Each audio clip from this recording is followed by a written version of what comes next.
Hey everybody, I thought I'd talk with everyone about loving the skin you're in and about what it means for that. And I thought I'd go there based on a recent experience I had.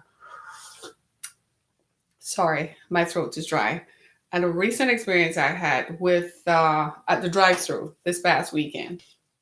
And it occurred to me that folks are not loving whom they are because either societal pressure or because of something else, whatever it is. So I thought I'd go in depth with it this morning. It's only 9:40, so we still have some time.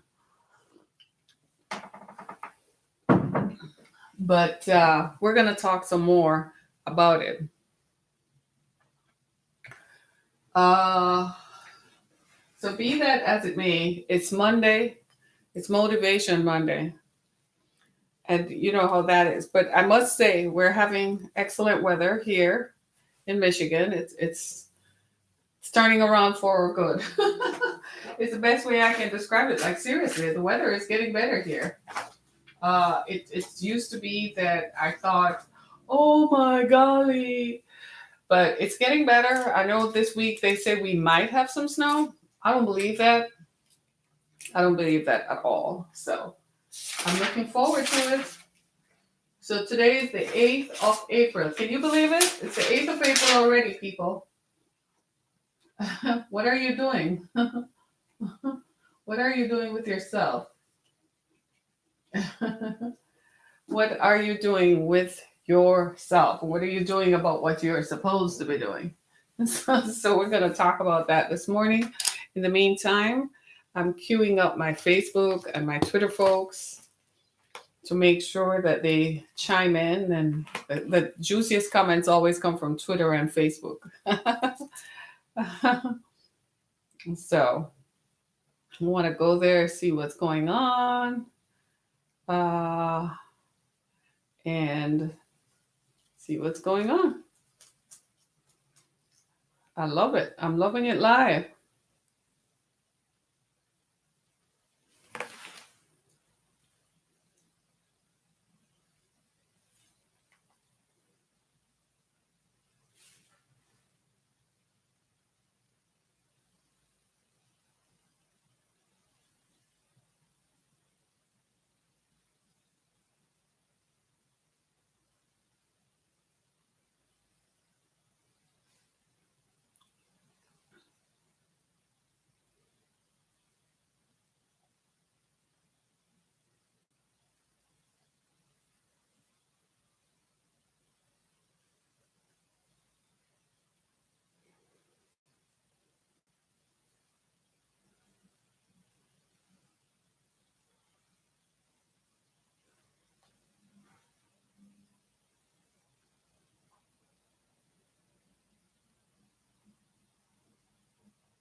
Oh,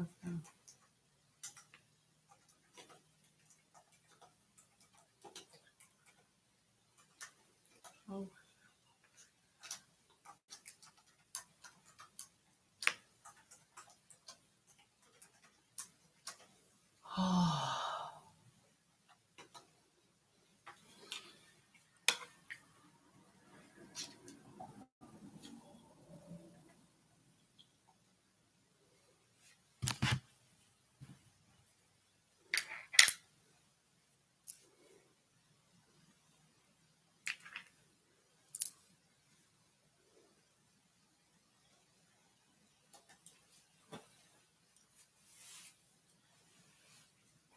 Hey everybody, it's Motivation Monday.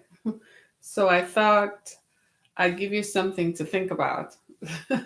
Love the skin you're in, right? So I have the way my space is set up to do this. When the camera is activated naturally, it shows the back. So the back of the camera shows the pillows. And wouldn't you believe the pillows for a minute there looked like I had a puppy on the table behind me, right? So I was like, is that trying to tell me something that I should go get a puppy? No, no, no. You know why? Why? Because having a puppy is what?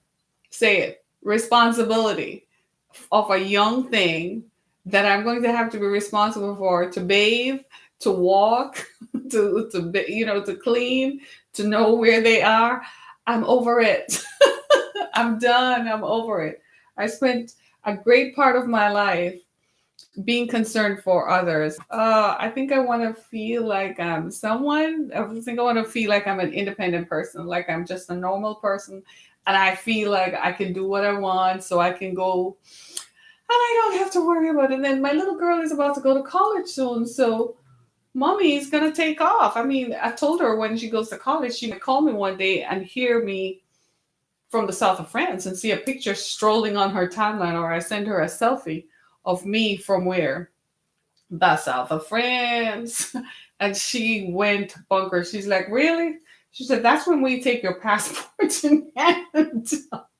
She says, we're going to be still in charge, mommy. So, hey, how are you all doing? It's nice to see you. Thank you for joining us.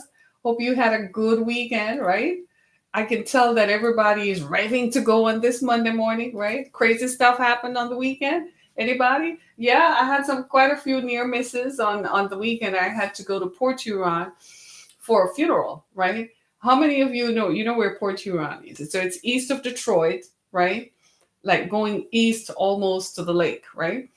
And so Port Huron is this really cool place, but I was going a little north of Port Huron to a town called Kimball. And so you take the freeway and you just keep going and going. And it was Saturday. It was like the first warm day we'd had for a while. And I tell you, the fellas were out, including the state police. They were also out too. But the fellas were out. Vroom, vroom, vroom, on the freeway, like vroom on the freeway. And I was just, going along, cruising and stuff like that because I wanted to enjoy. My thing is, I don't go there often. I've only been to Port Huron maybe 4 or 5 times. So I wanted to enjoy the scenery. And for me, I like long drives because I get a chance to think. So, and especially when I'm alone in the car and it's just me, I get to hear myself think. I can play music and I just hear myself think. I didn't even play the radio. I was just listening to my thoughts. And apparently, so were the fellows driving their cars. So it was quite the thing. My friend Elaine Flowers, her sister, had passed away, and this past Saturday, was the funeral. So my condolences to her and her family. And I'm hoping they're having a better Monday, a really better Monday, because I know how that can be, right? So we did that, and then I came back, and I was wiped out. I was like, oh, just drained. You know how funerals are. You expend a lot of emotional energy for the relatives, so that they can be comforted. And so by the time you return, because they need this much to carry them through, because it's very hard to.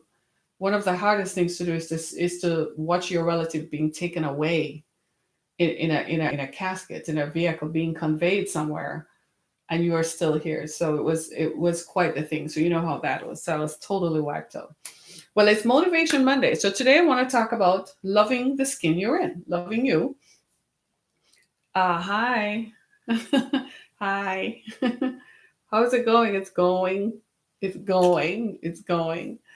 And that's how we spent our Saturday. Thank you. Thank you very much. I appreciate that. And that's how we did it. And then Sunday, it was couch day. There comes a time because after I got up Saturday, after you've rested enough, you know what I got up and did. I got up and cleaned house and did laundry and all that. So Sunday, wasted totally out on the couch. I was just like, right. And somebody's asking me, am I religious? Define religious. What do you mean by religious? I believe I do have spiritual beliefs. Yes, that's what I do. Come and clean your. Oh my God, I'm going to take that as a compliment, right? I'm going to take that as a compliment. So my daughter, you know how children are. They just take it for granted that the house just automatically gets cleaned. They think there's a clean house fairy or something who just magically comes down and stuff happens. So she was actually watching me clean, doing the cleaning. And she was like, so this is what you do. I said, I've been doing it all your life. Did you forget? And she's like, no, I'm just like looking at it and wondering. I said, oh, you're wondering when it's your turn. I said, when you get to college, that will be your first introduction to keeping your own space clean and your first responsibility. And then after that is when you live on your own. And then after you get married and so on. And this was the look. She gave me that look. I think I'll hire someone to do it. And I was like, well, you can do that. That was true for a great part of my life. I could hire someone to clean for me. And I enjoyed that.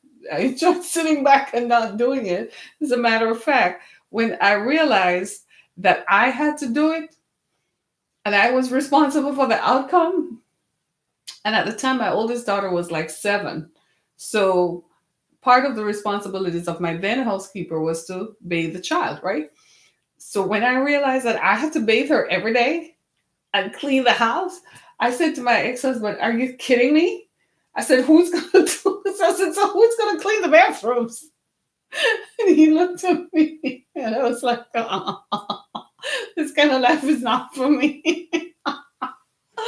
Oh, the wonders of life, how things have turned around. Here I am busy with a spray bleach bottle. You come to my house, it probably smells of bleach all the time. I swear when I go to the doctor, I probably exude bleach smells because I'm constantly using terrified of microbes or germs in the air. And I'm constantly lysoling and spraying around. So life around me is kind of interesting. Your ex, he should have kept you. Well, he was beating me up, so there was no way we could have lived together. But I get where you're coming from. I've been told by a lot of my male friends that they're women don't do whatever, and I'm like, oh no, oh you, yeah, it was that kind of thing. So I don't know. To each his own, right? Some people may not like that. For some people, the house being unclean is a thing.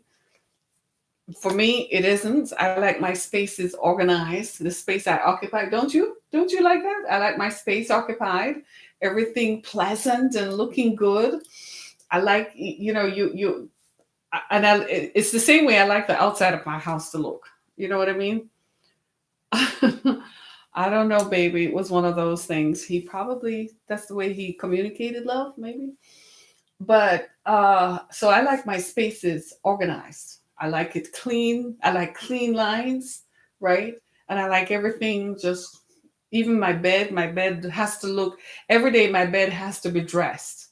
So my bed is made with all the pillows on it, the throw on it, the comforter on it. I like everything just looking clean and organized and pretty. Because my thing is, the way they raised me was you never know when someone is going to show up. And you know that day when you lay out on the couch and everything goes to pot and your sink is not, filled with dishes and stuff, that's the day someone shows up and that's how they judge you. Like, oh, she keeps a dirty house. So I have been to the UK actually. I have been to London. That was about 20 years ago, 1995, I think. It's been a while. But so are you from the UK? That's interesting. I haven't been there in 20 years. It's time to go, or isn't it? When they kind of calm down a little bit. Thank you. I look 20. Thank you. My daughter said that to me this morning. I think she's not having a good day. So give a shout out to my daughter, Alexandra McLennan. Just go over to her page and say, hey. She looked at me this morning and she said, Mom. And I'm like, what? Manchester. I've never been. I've only been to London. I was on a business trip, so they made us stay inside of it. But next time I come, I certainly will come to Manchester, United Kingdom. You do know that Manchester United is one of my favorite football teams, soccer teams. You do know that, right? Okay, so you do know that, right? Just putting it out there. Okay. Manchester United. If you guys watch soccer, Manchester United, because it's about to be soccer season. Isn't it soccer season now in the UK? They're headed to a finals, I think, in May. So I'll start watching it.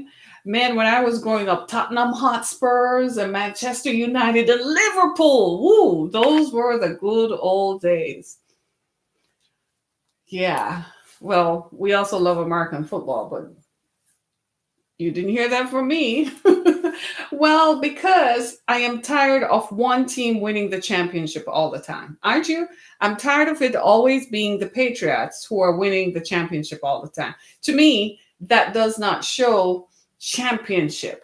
A champion is someone who comes from way back there and through skill comes through and make it. So if one team is always winning, it tells me that there is no competition or that the people who are judging it are prejudiced. So something is wrong. So I don't enjoy football anymore. And worse, they wouldn't give Colin Kaepernick a job, and he's talented, but they won't give him a job because he stood for something he believed in.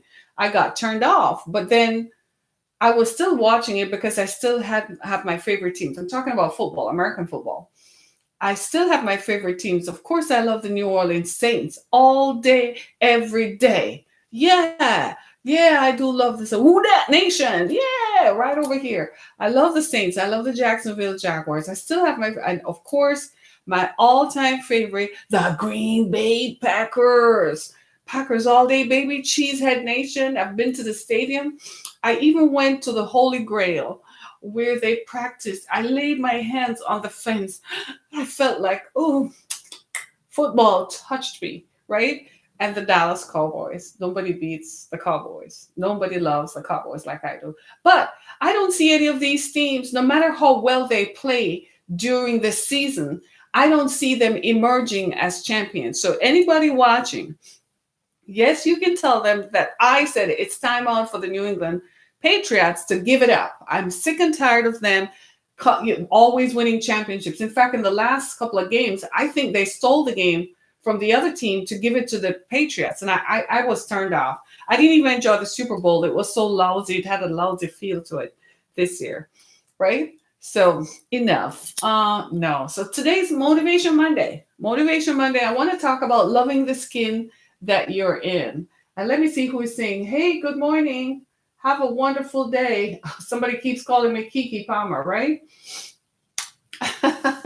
So someday, right? Maybe someone to aspire to be, huh?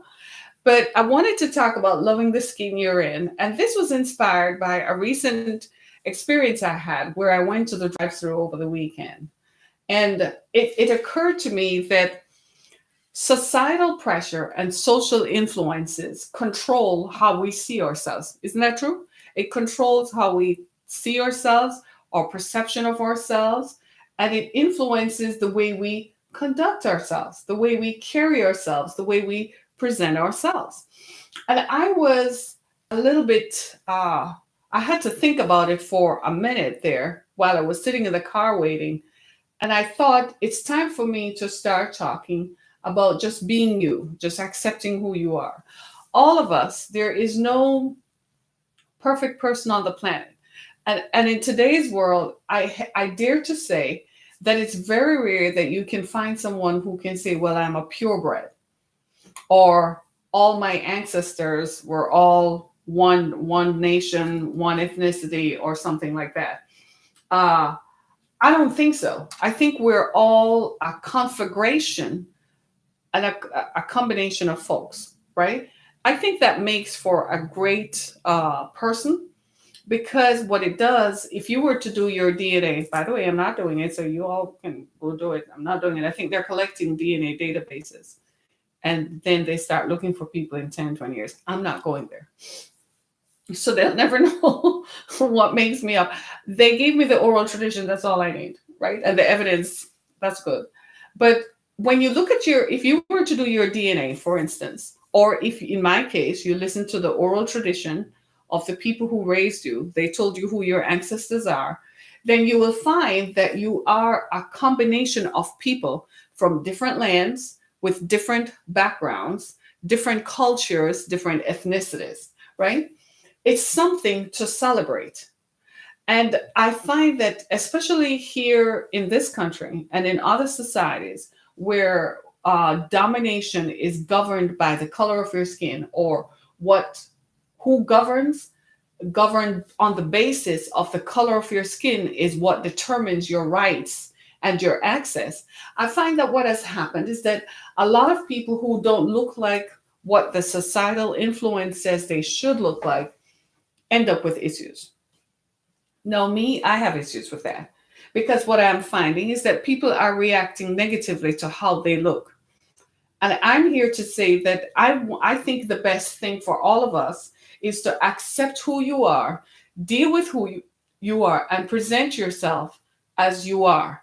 Now, when I was growing up, I grew up in a culture where most people were looked different than I did, or there were fewer people who looked like me. There were some who looked like me, and then the majority did not. So I grew up in the culture where the majority didn't. So the few who looked like me, well, there we were. What happened was they picked on me a lot as a child, right? They called me names, right? You think you got called names? I got called names. I was told the most horrific things would happen to me because of how I looked, right? And how I dealt with it, there was just something on the inside of me that determined that I was going to win anyway. So I made sure I was smarter than they were. I made sure that I was smarter, and so that they had to come to me for all the answers, right? And they had to deal with me, right? But did it affect me? Yes. What it did, and I can't minimize how much it affected me. Good morning, because what happens is, as I grew older, what did it do? It influenced the way that I presented myself. I make sure that I present myself at all times. Check this out. One of the things they said to me when I was growing up, and I'm drawing a parallel for you, right? One of the things they said to me when I was growing up is that white people smell raw when it rains. So whenever it rained, there was this one particular girl in particular in elementary school. There were a group of them. They would snicker and laugh, right? When I entered a room. And they would even walk up behind me and sniff and say that I smelled raw. You know what that did to me? Guess. You want to see my toileting, my hygiene routine? It affected me, because what I did was, now, for most of my life, I probably went overboard. No wonder I have allergies, right? I probably went overboard, because what I did was, in an effort to never duplicate what they say, what did I do? I tried to correct it. So in trying to correct it, I probably went overboard. It happens a lot with a lot of people. Let's say in this society, right? A lot of people who grew up black, a lot of people who are black were told that you're never good, nothing ever good is ever going to come out of you. The only way you're going to make it is if you're white, blah, blah, blah. So people strive to be something that they're not born to be. Instead of accepting who you are and saying, I'm going to improve this model as much as I can, I believe in me anyhow, in spite of, people try to be what they were not born, and then destroy yourselves. So you rob me of the joy of knowing who you are and your contribution to society in exactly the skin you're in. So when I was little and they told me that I smelled raw when it rained, I recognized that I could not change my skin. I told myself that I couldn't go back into my mother's womb and come back out looking like they thought I should look, like they did. So I had to accept me. So the first thing I told myself was, I am okay. I am okay with me being me, right? That was the first thing I told myself. The second thing is, I said, nobody will ever tell me I smell. So when I'm toileting, I use like 3 different soaps in the shower. I swear to you, yes, I do. I probably go overboard. I use a liquid soap. I use a bar soap that is scented. And then I use probably like a Victoria's Secret or one of those kinds of things, scented soap. And then I come out and I put on a basic lotion. I put on Vaseline or nowadays I use vitamin A and D ointment. Then I put on a basic lotion. A basic lotion is like your everyday kind of lotion, right? Like a Jergens or Nivea or something like that. And then I put on a scented lotion. Then I put on the scented lotion that goes with the perfume, in addition to roll on. And before I put the roll on, I put on lotion, then I put the roll on. Then I use 2 or 3 different spritzers. Then I put perfume on. Do you see what I'm saying? So it did affect me because I never, so same thing with my breath. I brush my teeth twice in the morning before I have breakfast, twice before I have breakfast. And if I have the time, I brush it before I leave the house. I'm always eating a gum. I drink water to make sure. Do you see what I'm saying? So societal, and in my case, it was social pressure that compelled me to change my habits and change my perception of myself based on what one group of people thought about me. Now, put that into another context. So we have this thing called racism, right? All over the world. And let me tell you how bad it is, because I'm multi-ethnic, so I mix with people of all ethnicities. And here in Michigan, I get a unique opportunity to do that. And a few years ago, somebody from South Asia said to me, why is it that people from Africa are mistreated everywhere they go in the world? He said, why are Black people, always so mistreated? They're asking me the answer to that. And I'm like, you're asking me the answer for that? I'm like, it's pretty obvious, isn't it? I said, do you feel mistreated sometimes? I said, well, it's a color thing. And he said, oh, but why? I said, it's a color thing. The disadvantages are greater if you are colored. And he said, oh, I never quite looked at. I said, how did you not? I said, did you think it was your religion that separated you, that they were discriminating against you because of your religion? I said, no, it's the color first. So they lump you and your religion into the same group. That's when he said, so I said, that's the point. But what I'm saying is, so many of us, are you reaching me? Are you feeling me? So many of us allow what society thinks about us and what social pressure comes from the social groups that we are a part of, tell us who we ought to be. In my case, I am Black, female, immigrant. That's what the society says I should be. Nothing more. But am I like that? No. I do what I want to do. I feel I was raised to believe that I can be the greatest if I choose to be. I was raised to believe in myself that God created me and placed me on the planet for a purpose, and I can fulfill my purpose. And I am a person, and my only validation comes from the fact that God created me. So my validation does not come from, or affirmation of myself does not come from how I look or the color of my skin. Those are added. Those are additives. The validation, the intrinsic validation, has to come from knowing yourself. This is why I say accept the skin you're in, because when I looked at it in the broader context, as I grew older, especially when I turned into my 20s, what I recognized was I could not change how people thought about me based on how I look. In fact, I entered a local beauty pageant in my 20s, and would you believe they told me to put makeup on my skin to make me appear to be darker, to blend in with the population. Do you hear what I'm saying? It was those times when I said, this society is too limited for me. I gotta go. I gotta get out of here, right? Because they'll kill you. I mean, if they're gonna tell you to put makeup on your skin so you appear to look like someone else, that's pretty terrifying. It's the same way that I'm seeing it now. The reverse is also true, where people are lightening their skin because they want to conform to what a social group or what a societal pressure and social pressure is telling them they should be. I am saying the opposite. I am saying love the skin that you're in. Love who you are. Understand and accept yourself, that you are created for a purpose. And that purpose is within you. And your only validation is the fact that you are here.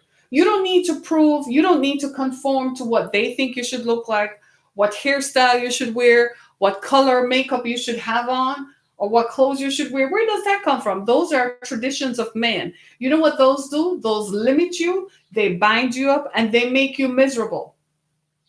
So many people are miserable with themselves because they can't accept themselves.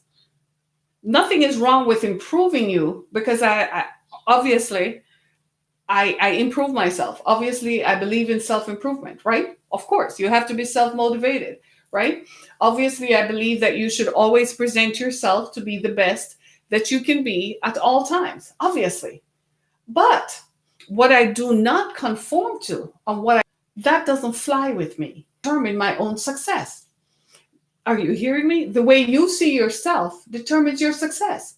If you're going to listen to someone's negative diatribe about who you are and what you look like, you're going to believe it. You're going to inculcate it into your thinking. And before you know it, you start walking it out. This is why children who grew up in a negative environment where they were told you're never anything good, you're going to be like your old worthless father, you'll never be anybody, you'll never be anything good. What happens? They grew up like this, have no self-esteem, can't walk it out. And then they're angry because when they look around, they see other people progressing. And instead of accepting that somebody's negative diatribe and someone's negative dialogue is responsible, so now you have to correct the stereotypes that those thinking and those words created. They hate others. They project it onto others. How many of you have ever walked into an environment and people hate you just because you walked in?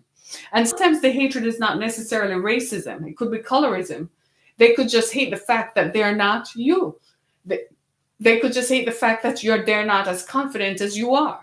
They're not as smart as you are. I hear that, right? They're not as intelligent as you present yourself to be. When in fact, all you're doing is being the best version of yourself. What's wrong with that?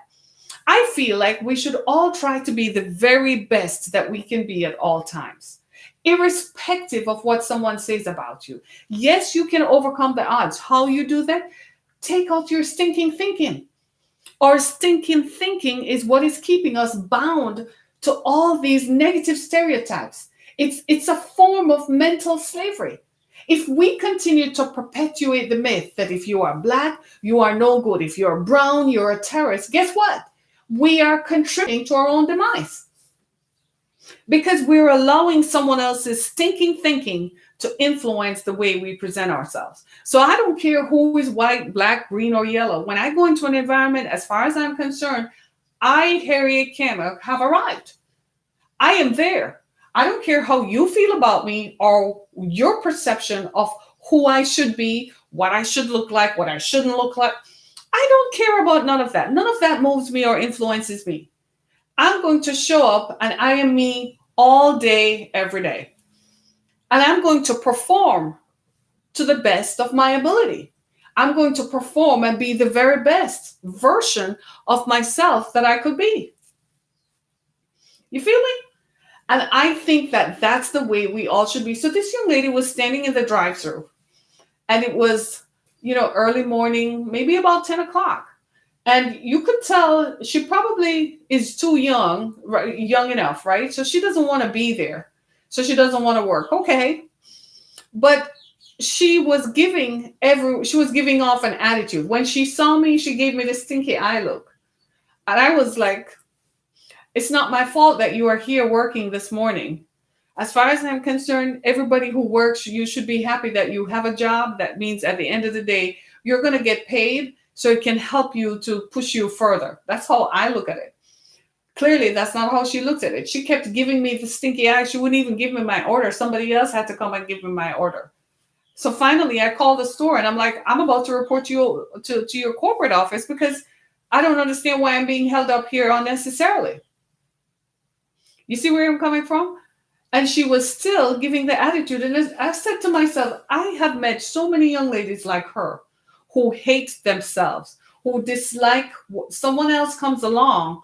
And somehow when that person comes along, it makes them see themselves in a negative format, in a negative manner. So they project their own self-hatred onto someone else. Wrong all day, wrong. Love who you are. I don't care. Look, I read a report on CNN yesterday. Have you heard about the last slave ship that left West Africa was in 1860? It's called Clotilda. And on that ship was a woman named Redoshi. They tracked her ancestry, right? She has descendants today. She died in 1937. She's the reason it's significant is because she was kidnapped from her village in West Africa and brought to Alabama as a slave. That is significant because she lived until 1937 after emancipation, right? So she's the last known slave. She's the last known person but listen to this. She was kidnapped, right? Kidnapped. So she was brought here against her will and enslaved for most of her life, even after emancipation. Now go figure, right? So that is your history. That's all our history. Everybody participated in slavery on this part of the world. Everyone did, black and white alike. The person who brought her to Alabama founded a bank called the Bank of Selma. He owned a plantation in Alabama and he founded a bank called the Bank of Selma. So if there's anybody from Alabama, you all need to go research your history and see if there's some money in your bloodline there, because we all need to go sign up for reparations and start suing people for what they did to our ancestors. Do you see where I'm coming from? So there is no shame to it. Similarly with the Chinese, who were also brought here as indentured laborers in the 1800s to work in the gold mines in California and the gold rush of California. There is no shame. There cannot be any shame. Listen to me very carefully. As people of color, we have allowed ourselves to be stigmatized and have allowed other people's perception of us to determine our outcomes. It's time out for that. You cannot allow yourselves to be stigmatized based on what someone else thinks. Who are they? America and Australia are a nation of convicts. The folks who came over here on the Mayflower were convicts running away. Oh, they say they were running from religious oppression. They came out of jail. The place was overrun with people. They didn't have any food or anything to do with them. Put them on a ship, send them to the New World to go populate and create opportunities over there. They were very enterprising. They came here and started industry, right? And made the homeland profitable. But that's how they got here. Hello. It's not about where you start. It's about where you end. Similarly, for my African ancestors, just as for my white ancestors were the slave masters, so were my African ancestors. They came here and they were enslaved. They were kidnapped, taken by force, and brought here to work. Not just here, but all over the Caribbean, because I'm from the Caribbean, right? What does that say? It doesn't matter how you start. What matters is how you finish. So the mindset that we need to have is, my beginning might have been inauspicious. My beginning might have been sketchy, but my end is greater. Just as the Bible says, your latter rain shall be greater than your former rain. So your end of days will be greater than how you started. I feel that if we all look at it from that perspective, then we're going to be okay. But we can't continue to think oppressively just because someone else chooses to impugn your identity. Choose, therefore, to unimpugn that and to think positively about yourself. Just because someone chooses to reinforce negative stereotypes that come from a bygone era that have no application today, that doesn't even work today. Do you want to know why slavery died? Do you really want to know? It was all about the money. You want to know why slavery didn't work? They didn't have an exit strategy. They kept thinking that as long as they could kidnap people from Africa and brought them here and enslaved them, then they had a chance to make it. Then they thought that when they brought them here, if they could beat them, whip them, and force them to, then it could control. That's why slavery died. It didn't work. So they developed a new model when they brought the Chinese and so on here. And that didn't work. That's why it didn't work. They didn't have an end game. They didn't see into the future. They were looking at the now, making money so they will have money and they will live on the plantations and they'll have money for 50 years and then their children will have money for 50 years. They didn't see that there would come a time, 75 years, 100 years into the future, when that would not work. That is what caused the end of slavery. You want to know the truth. It was all about the money. It always comes down to say it. Always comes down to the Benjamins. So then I feel that we need to look at ourselves. The best way to look at yourself is, what are my best qualities? Market yourself, present yourself. You're going for a job. What are the best qualities that they're looking for? Of course, they're going to look at your color. Yes, we know racism exists because Black people don't get hired. White people get hired more than Black people, even when other people of color are far more talented, far more educated, far more qualified. It is what it is, right? We know we don't get access to credit. We know we don't get access to loans. We know all of that. But does that mean that you're going to think badly about yourself or you're not going to show up? No, you still show up. You still apply. You still put yourself in the space. You still are there. Eventually, the force of your presence will give, and they will have to do something about it. You don't believe me? Look at the migrant crisis on the border. Those people are unrelenting in their pursuit of the American way of life. They feel that coming to America is the solution to their situation. They don't care if the president who lost. The president is talking all day, left, right, center, what he's going to do. He's going to send troops. He's going to do all that. Did it deter these folks? Not one bit. The fact that they were called rapists and all kinds of names, did that deter them? Nope. Words were fleeting. You know what they did? The force of their presence on the border did what? Compel the system to work in their favor. Until you show up, they're not going to give it to you. But you have to do what? Show up. Show up in the skin you are born in. They're going to create the policies that when implemented directly impact delivery of services to the skin you were born in. But you got to be there. You got to show up. So the folks on the border have proven to all of us, I don't care what they say about me. I don't care how they say I come from a nation of terrorists, or I come from a nation of people who are maids, or I come from a nation of people who are this, that. They do not care. What they do is they show up every day, all day. And guess what? The system has to recognize and bow to the pressure of the force of their presence. Now, I say to this young lady and to everybody else struggling, because we struggle. You think your perception of yourself is impacted by what someone says about you, by what someone feels about you, by how someone says that people of your color, people of your ethnicity, people of your race should act. There's only one race, and it's the human race. The only race that God has put on this earth of people, the only race of people God created are the humans. Everybody else is an animal. So the dogs, the cats, the alligators, the snakes, the rodents, those are animals.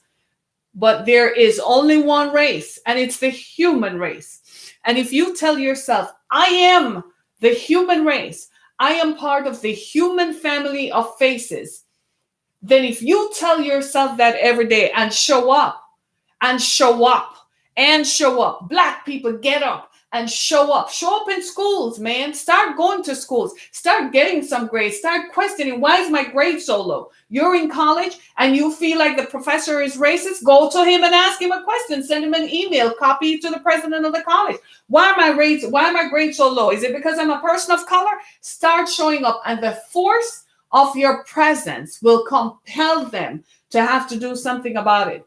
Civil rights was effective because of what? They showed up.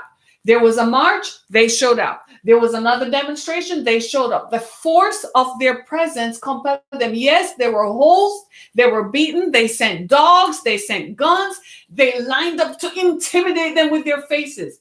But you know what they didn't do? They did not bow. They made their presence known, and the force of their presence compelled the system that it has to change. My prayer for you today, as we close, is that you and I inculcate into our thinking the best versions of ourselves. So we may have had auspicious ancestors. Some of us have ancestors whom we probably really are not proud of, but let us take the good out of them and inculcate it into who we are. And so we become the best versions of ourselves every day. If I challenge you for 30 days to say to yourself, when you're getting ready in the mornings, whether you're putting your makeup on or whether you are just shaving, if you're a guy, you're shaving, while you're staring in the mirror for 30 seconds, tell yourself, I'm the best version of myself that I can be. I am going to show up today and things are going to work for my good. It is going to take time, especially when you are coming from under a cloud of depression and under a cloud of negativity and under a cloud of bad things happening all the time. It is going to take time, but eventually you start thinking different. And when you start thinking different, you start seeing opportunities where there are obstacles, and you start figuring out, how do I get in front of this? And that is the victory. Now, the other folks know that.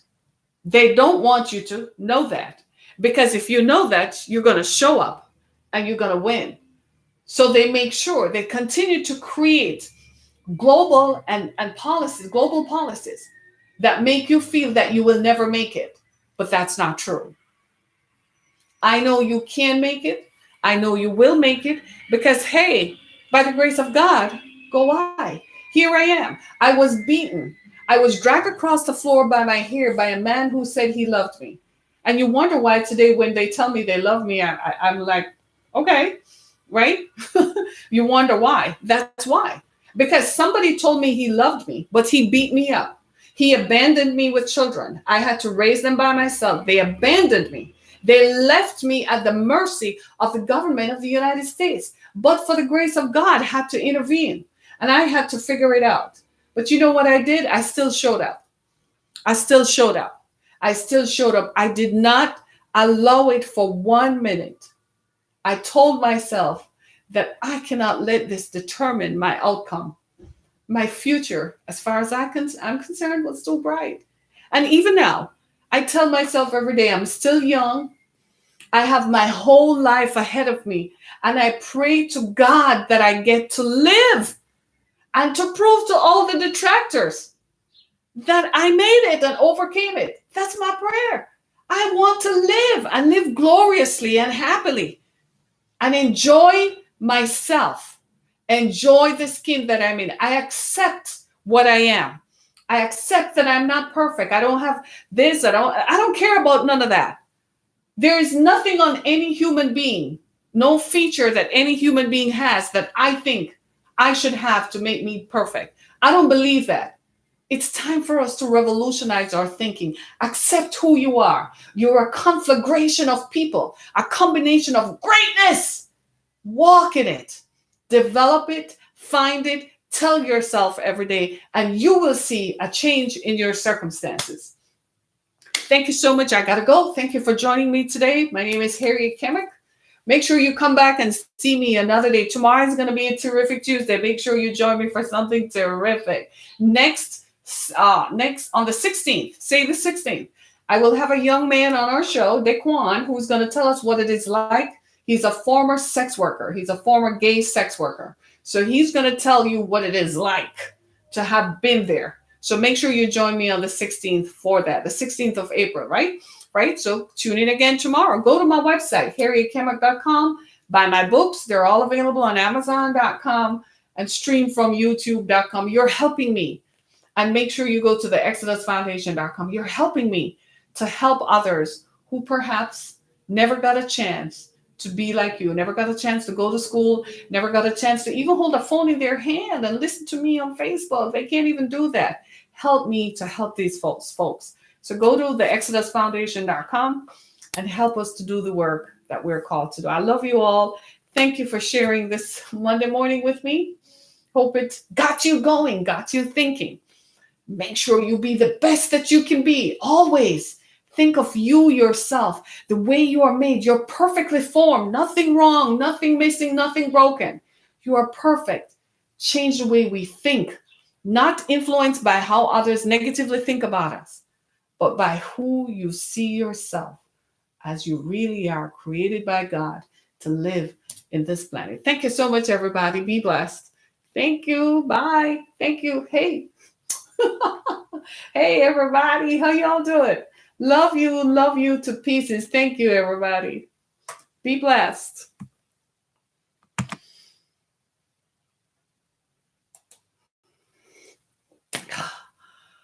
Oh, that took a lot of short and sweet.